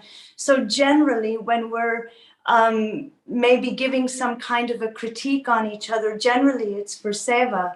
Otherwise, you know, this is the first time that we've ever actually had a griha.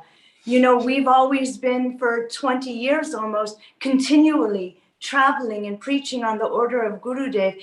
We haven't actually had a home until really lockdown. It's the first time we've actually been together in 20 some odd years where we're actually just, you know, living, making a bed, sweeping a floor, doing all these things.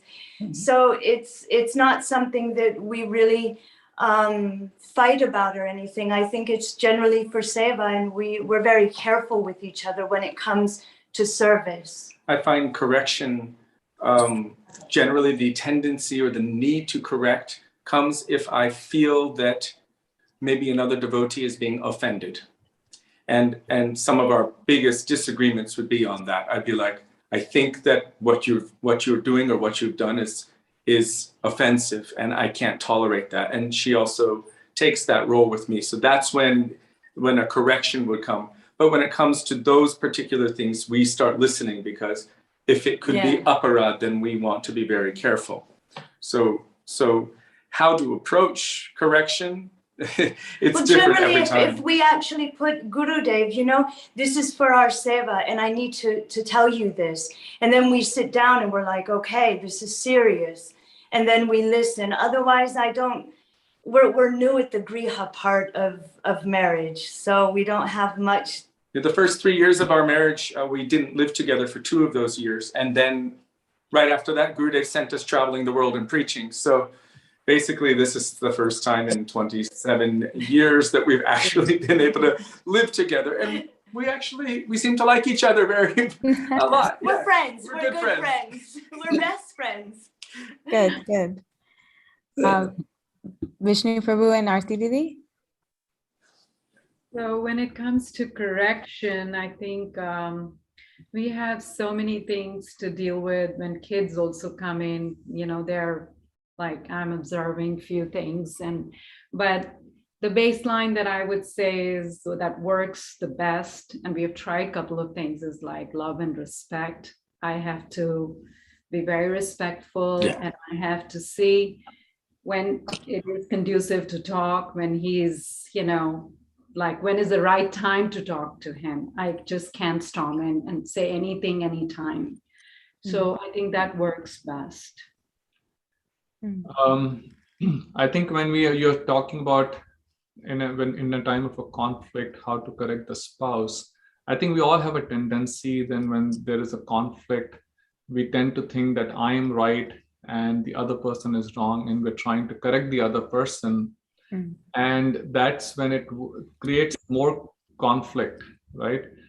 So I think, as she said, and she's very good at it, that she typically would not try to get into an argument at that time, but later on try to, you know, when everything is calm, discuss it. But I've been reflecting more and more on this, that, you know, this is a place where we have to really implement what we hear. You know, so we have to, more than trying to correct the other person, try to see where was I wrong in this conflict, and try to correct yourself. And that's true not just in the relationship between husband and wife, but in any conflict. So I've been trying to meditate. You know, I would not say it's, you know, it's easy, because we have this natural tendency to see the fault in the other person. But the more we're trying to see the fault within ourselves, and typically that's the case, you know, we are our greatest, Krishna says in Bhagavad Gita, that we are our greatest enemy and our greatest friend. And 99.99999%, I would say almost 100%, the problem is us, not the other person. And you know, in a conflict, I think Rasavihari Didi was saying, I just wanted to add this, that you have to still be, instead of trying to correct, you know, over a period of time, you learn to adjust. And I think that's the beauty of the Grhasthashram. If you try to just resolve between yourself, and I think Sudevi Didi had mentioned earlier, then instead of dragging other people into the conflict, which is the worst thing one can do, either your parents or friends or anyone. And in our families, we were brought up like that. You know, we were brought up with Indian parents, and they were from day one very particular, both her parents and my parents, that never call us for any conflict that you have. It's your responsibility. And I've seen so many marriages break when the parents get involved in those marriages. So to learn to resolve the conflict among yourself, and then forget and forgive. You know, I'll just tell a funny story. I saw that with my grandparents, and we were kids, and sometimes they would fight, and we were just thinking, this is it. You know, they're just going to separate. And so I'm in their room, they're fighting like anything. And I go out and come back in 5 minutes. They're the best of the friends. You know, they're just like, as if nothing happened. And to some extent, we have, you know, come to the same level. Sometimes there's certainly an argument. And it's true that even the next day I ask her, do you remember why did we fight? She has absolutely no remembrance, or not why. We actually literally can't even remember why did we fight the last day. So I think that's, you know, if we can somehow, you know, intentionally or naturally have that in our lives, to forget and forgive and just move forward, that just keeps you together, just not in between husband and wife, but even among the devotee relationships. Just forget, forgive, and move forward. Yeah. I was just joking with him sometimes that I have to maintain a diary, that what all happened that we have to talk about, because we just forget the next day. Wow. Sweet. I would sometimes write down about what our fight was about because I wanted to prove in the future. Really, I would write it down. This happened, this happened, this happened. And the next time we're going to fight, I'm going to show you and prove it. And then I would look at it and think, no, we have to reset every time. I would crumple it up and throw it away because it's just not worth it. I told you he's kind. But I have written it down before. Mahabuddhi Prabhuji and Rasavihari Didi? Well, personally, I've never been able to correct him. 42 years, I've never been able to correct him. Nothing. I don't correct. I never. You can't. And there's actually, when I sit down, I get angry very easily. And it's about petty things. And I don't pay attention to that. I don't bother with that anymore. And as far as correction comes, what am I going to correct him? He spiritually is like my guru. He's my guru. I can't correct him on anything. You know? And our arguments are little petty things we don't pay attention to. Our goal is Krishna, and we just focus on that. And he lets it go. I am the one that argues, not him. I'm the one that instigates and starts everything. Honestly, I'll tell you the truth. Prabhu never does. He'll tell you too. He never does. I see him nodding his head. It's true. And it's just petty thing. I don't want to discuss on that. I have never been able to correct. How am I going to correct my guru? Although every day I get corrected at least on several things. Not correction, but bickering. Bickering at me. And so I'm going like, okay, whatever. And that's just me. But the next minute we're talking. We never had an argument where we never it lasts for days. It's 42 years. It never ever went for that. We'll argue and it'll be like, oh my God. And then 10 minutes later we're talking and I'm making food and I'm it's just and then just with the amazing prasad, then I'm sure that his heart melts. Yeah, but his prasad is beside the point. It's just like Prabhu never takes, even if I argue or sometimes I'll just say something and he'll just like, oh, why don't you just take your mouth to the dry cleaners? He just doesn't bother. It doesn't bother him. Take your, just stop using language like that, And it's just, he doesn't take it seriously. And sometimes I get angry why he's not taking my argument serious. But it's just me. Prabhu never, I can't correct him. Prabhu never, 40, you'll see when it goes so many years. I think the reason she can't correct me is because I probably don't accept correction. So I can take it as my fault. It's just, Prabhu never gets angry. I am the one that starts the fights, honestly, for everything. I'm the one that... It keeps me sharp for my other fights. But aside from that, it doesn't go for a long time. I'll argue, I'll blow up in like 10 minutes and that's it. Well, thank you all. So that's the difference between the natures of people. If you're fiery and passionate, you're going to have fiery and passionate arguments. But then just as quickly you can, they're not serious. It's like, on subject areas that may be material, it's kind of like, seriously? So it's not worth battling or discussing about. Where, and for correcting, a lot of times I just try to give her the philosophical understanding. It's off. And she reads, she's always reading and always listening. And so, when I listen to her preach to others, it's really good. And sometimes she'll come to me for questions. So I'll assist like that. So I'm always encouraging her.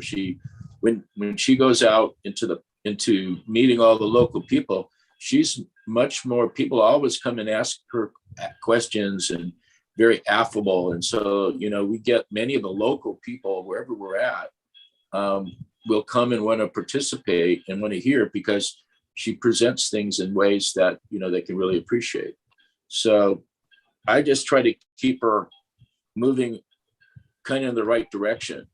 And from her, she's constantly correcting me for whatever little fault I may have, or a large fault. Because he left the pillow on the bed table. It's not anything spiritual. I can't correct him, and I don't argue about anything spiritual with him. I can't. Mhm. It's just material, stupid things. Mhm. And that I realized after so many years, I just let it go. Mhm. Because I don't Yeah. listen. You can't, So that's yeah. a bad quality for me. Whatever. That's it. And I've learned, and you know, I've always stayed with only men. My brother-in-law stayed with me for like 14 years. Then I have my son, and then him. I never had women, so I just learned that this is how the men are. They're different from us, and I can't, you know, I'll just yep, but that's just petty. It's just silly, and I understand it. And Yes, thank you all so Beautiful. much. Thank you all so much. We have only just a few minutes left, so I wanted you to just grab your pen and paper. You're going to have, I'll explain very quickly what this is. So I'm just going to ask you kind of some rapid fire questions. You're going to, you know, for example, one of the first questions is, what is your spouse's favorite verse or most quoted verse? So you're going to write that down about the other person. So like in the case of like Mukunda Prabhuji, you're going to write about Mohini Didi about Mukunda Prabhu. And then I'm going to time you. So you're only going to have 20 seconds. I said in the email 30, but I'm lessening the time. So 20 seconds, and then you can show the camera and we'll see if you have it correct. All right, so let me grab the timer. Do we have to write the whole verse? Oh, no, Not the no, you whole don't. Not the whole verse. Yeah, Just you the don't. first word or the first two words. Okay, this is mine. Yeah, that's totally fine. All right. All right, ready? Who shows first? Once we start, so I'll do the 20 seconds starting now, and then I'll have you guys mention. I'm assuming that some of you guys already know.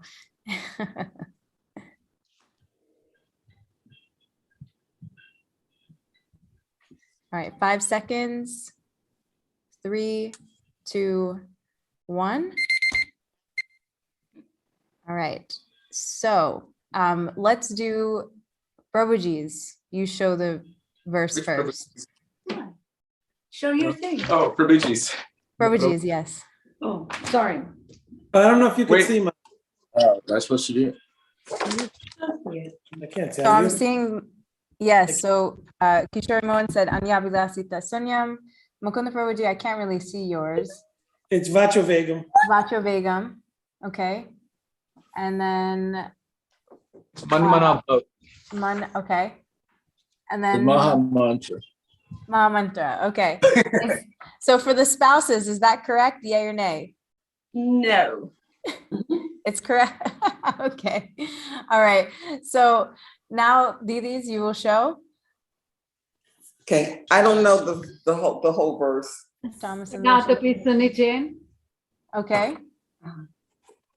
It says Anadi. Anadi, okay. And then Rasavihari Didi, it's a little hard to see. Bhagavad Gita 10:10.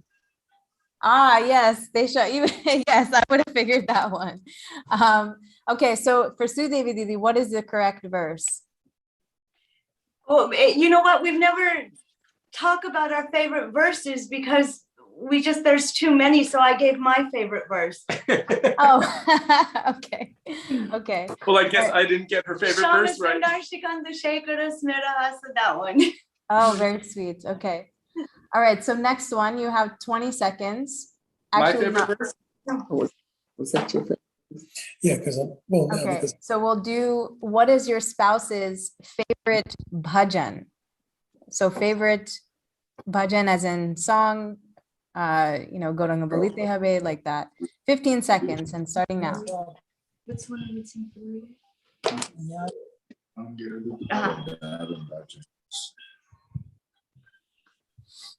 5 seconds. 3, 1. Okay, you ready?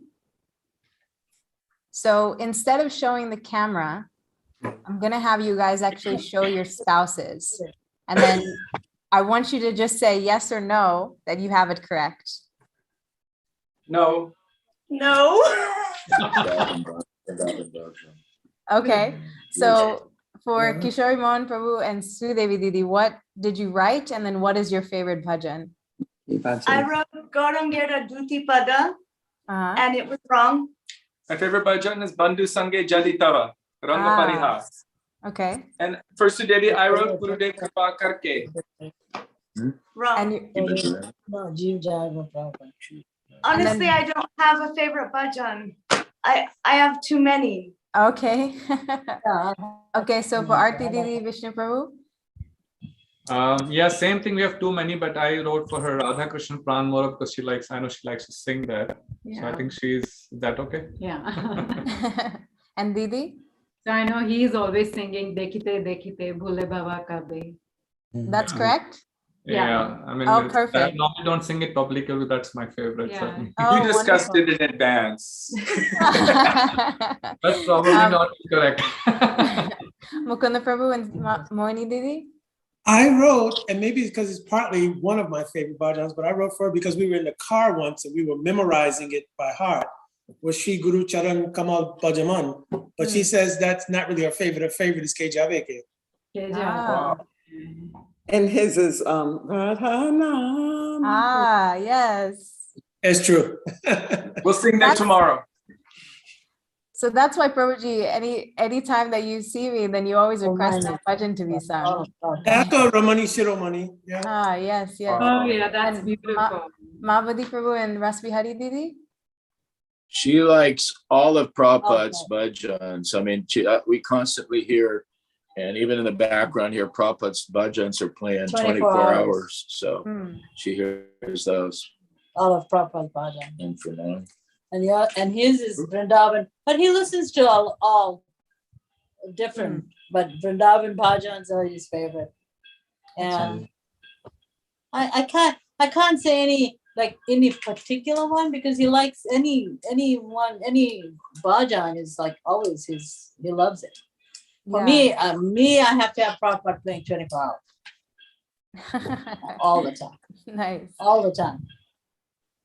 So Between which room you go into, I got 20 Prabhupada's playing in the temple in Radhamadava, Srila Gurudev's playing and his stuff out of my room, her room's, so that we got 3-4 bhajans in the house all day long, all night long. wow, sweet. 24 hours. I have to have Prabhupada 24 hours. I can't sleep otherwise. So that even we're sitting here in front of the deities and Prabhupada's playing that goes on, it never goes off. Sweet. Okay, so next question is, what is your spouse's favorite prasadam preparation? So you have 15 seconds. And I know Indulekha Didi, she mentioned about, what is this oldie wedding game? Thought we'd bring for this. Indulekha Didi. Yeah, I thought that was really funny. Okay. Spouse's favorite prasadam preparation. So that was 15 seconds. So let's see, Mahabuddhi Prabhu and Rasavihari Didi. You can go first. Oh, everything. Everything. A true testament. Any prasadam for me, anything that's prasadam. I accept, and the same with him. I can't distinguish if you've ever, those of you that ever eaten at my house, it's like a plethora of different preparations that are really, really good. So, I'm way overweight because of it. So Mukunda Prabhuji and Mohini Didi? Yeah, that is a difficult one because my wife cooks she cooks such huge variety. I mean, it could be everything from Italian type cooking to Oriental cooking to everything. But I put for her because sometimes just, if we're doing for the offering, we'll do rice and dal. So she likes rice and dal if I cook rice and dal. So I'm saying that may be one of her favorites. I do. I love his rice and dal. Yeah. Oh, nice. For him, I think it's apple cobbler. Yeah. Well, the whole Thanksgiving meal. So I'd have to send you a picture of it to get the idea. Nice. And then Vishnu Prabhu and Aarti Didi? I know he likes the real Punjabi food, and I think he likes chole, and he likes curry a lot. Yeah, I would say, I know she's saying, but it's difficult for me to say what's my favorite, because just like Mahabuddhi Prabhu and Mukunda Prabhu, everything she cooks is so delicious that I've gotten into the habit. The moment she serves food on the table, without taking the first bite, I tell her it's delicious, because that's the way it comes out to me. But I know her favorite is torai. I don't know what you say in English. Torai. Green vegetables and tori, because I just got torai yesterday. When even Madhav was the first one, our Madhav was born, for 21 days, she literally just ate torai, every day. She just says she. Wow. That was before. And yesterday I just bought torai. Okay. So we have to come down to your place to eat it. And then Kishori Mohan Prabhu? More than welcome. I think Sudevi's favorite is spaghetti with tomato sauce. Yes. It is good. Okay. Nice. And I put enchilada or lasagna, they're equal in his estimation. It's difficult depending on which one she makes. I can't decide which one is my favorite, but yeah, she's right. Wonderful. Oh, nice. So But very really, it's everything she cooks. He Anytime. has to say that because everyone else said that. So very, very last question. And then there's one question, live question. So very last question is, what is your spouse's favorite book of our acharyas? So 15 seconds starting now. And if you notice, it's not one of the questions I gave to you earlier.